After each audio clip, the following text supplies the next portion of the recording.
I told myself if it had to get a new motor, I was going to lemon law the car, and I was just going to go ahead and go to something else. And this is something I kind of haven't discussed with you yet, so I hope you stick around for the rest of this video and give me some feedback on what you guys would do.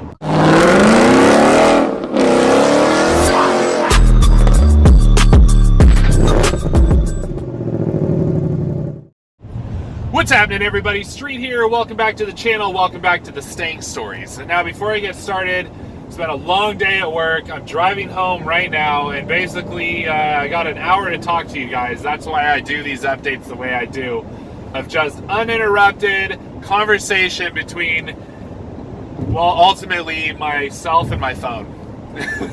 But I get to relay the information to you guys. So I'm driving north. The sun is directly west, and it will be poking its head in, I guess, from time to time and obstructing the camera's view. So I apologize for that. I did wait till a section of road where I'm basically covered by a lot of it from the mountain. And hey, who knows? By this time it may have set behind the mountain and we might not get any of it, but I want to pre-warn you of what's to come, if at all. I had told you guys that they were running a bunch of tests. They had ran the tests. They came up with nothing, and what they concluded was they were just going to replace the passenger side head and camshafts and all associated parts of the top of the engine, basically, is the way I'm taking it. Before I kind of get into what they found and what's been done so far, they did actually say in the last email, and they've basically verified what I and a few other of you guys who are in the community who have been feeding us updates on their cars and things, they verified what our thought process has been, and it is true that they have been using us as the guinea pigs. They stated in their email that they've been in talks with Ford Engineering, and that they have been documenting the whole teardown process of my motor, along with a few other guys that have been in the middle of this process. I don't know who those guys are, obviously, but I would definitely bet that it's a few of you guys who have been in here in the comments that have your own sagas going on your YouTube channels.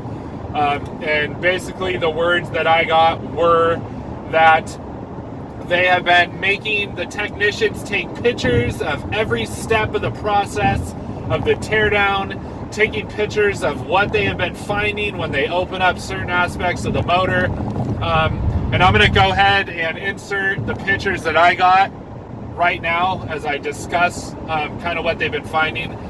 So the first thing I saw is what I thought was, it seemed like an excessive amount of carbon buildup for only having like 30, I think I'm at 3,700 miles or something. It just seemed like it was a lot. But after doing some research and having the Ford engineers confirm and my service manager confirm that it all looked pretty normal, I kind of let go of that. So I guess that all looks good. And the second part would be cylinder scoring. I don't see any per the photos. Of course, I think you can only see cylinders 1 and 3. You can't see 2 and 4 if I'm counting the cylinders right. But they told me that they don't see any scoring. So all I can really do is take their word for it. I have it in writing, so that's as good as I can get right now. So it looks like there's no scoring of the cylinder walls, which is amazing. It's great news. And the other thing that they told me was that as they're pulling it all apart, they're just documenting everything. They're relaying information back to Ford Hotline, and Ford Hotline is relaying the information back to whatever they mean by they say the Ford engineers. And that's basically as far as they've got today. They stated in there that they've also been pre-approved, that if they get all the parts put back together and the motor is still ticking, to replace the entire motor. Now, or I should not put words in their mouth. They said replace the motor.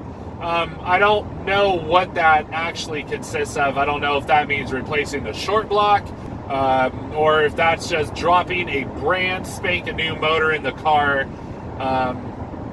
But those are their words. Replace the motor. So I guess I kind of have a question about that for you guys. I told myself if it had to get a new motor, I was going to lemon law the car, and I was just going to go ahead and go to something else. And this is something I kind of haven't discussed with you yet, so I hope you stick around for the rest of this video and give me some feedback on what you guys would do.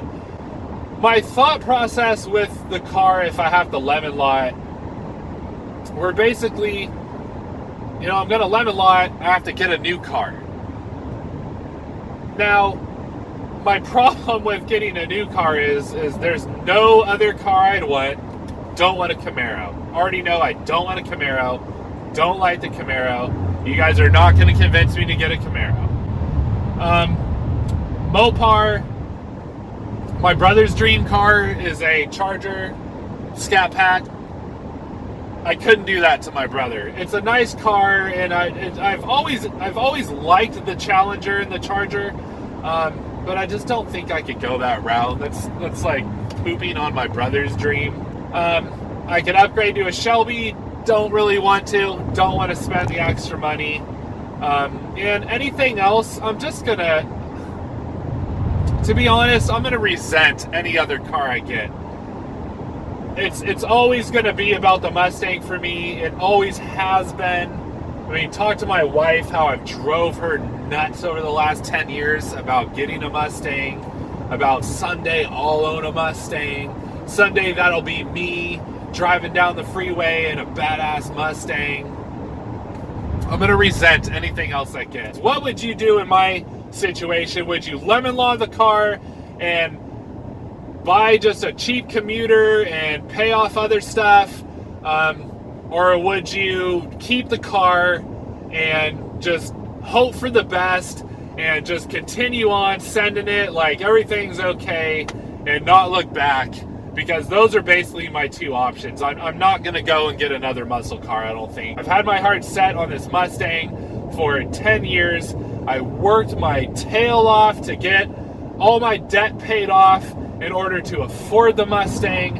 And now I have the Mustang, and I'm in a catch-22. Hopefully, everything that they're working on is going to come through and be amazing, and it's going to be tick-free. We're going to have found some information for the rest of you guys, and we're going to proceed to the next phase in the Coyote Tick, the Typewriter Tick, the Barbecue Tick, whatever you want to call it, and we're going to get some darn answers for it.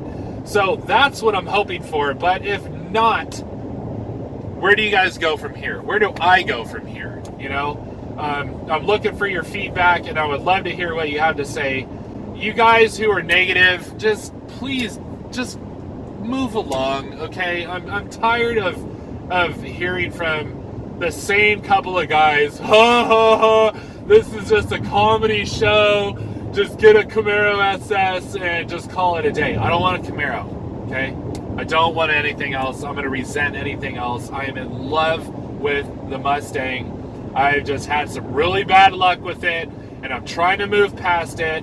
I've had some incredibly bad news come up in my life in the last few months from all different aspects of life, and I'm trying to stay positive. I'm trying to keep my head up, which is one of the reasons why I'm now leaning toward keeping the damn car and enjoying it, because it's one of the few things that still brings happiness into my life.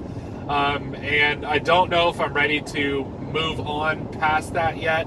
I'm starting to be willing to give the car a second chance. But at the same time, MSRP on this car was 50 G's. It's a fully lit Mustang. It's like there's a lot of money involved with this car, and I could just walk away from it right now, or I could just keep going like I was before and just paying my payments and chunking down on it and just enjoying the hell out of it. And I'm kind of like, ugh. Hopefully everything turns out okay. But I can't help but to be skeptical and a little bit paranoid about it, knowing that Ford has no answers and they're using me and a couple other of you guys as the test subjects for the Gen 3 Coyote and just the Coyote in general, I guess. Maybe they're finally stepping up and trying to figure this out, and that's why they've been stringing me along for so long. You know, it is what it is. So thank you so much for watching, guys. Be on the lookout for the next update. I'll have probably, I'll have hopefully some more positive updates for you guys. Hopefully I'm back in the car on the next update, and we'll be buying our all-season winter set of tires, and we'll have some reviews and some new content on Instagram and YouTube, and we'll just be shooting like we had been before, and it'll be all good. So thank you everybody for watching. Don't forget to like, comment, and follow, or comment and hit the notification bell. Don't forget to follow me on Instagram at silverstang707, and catch you guys on the next one. See you next time.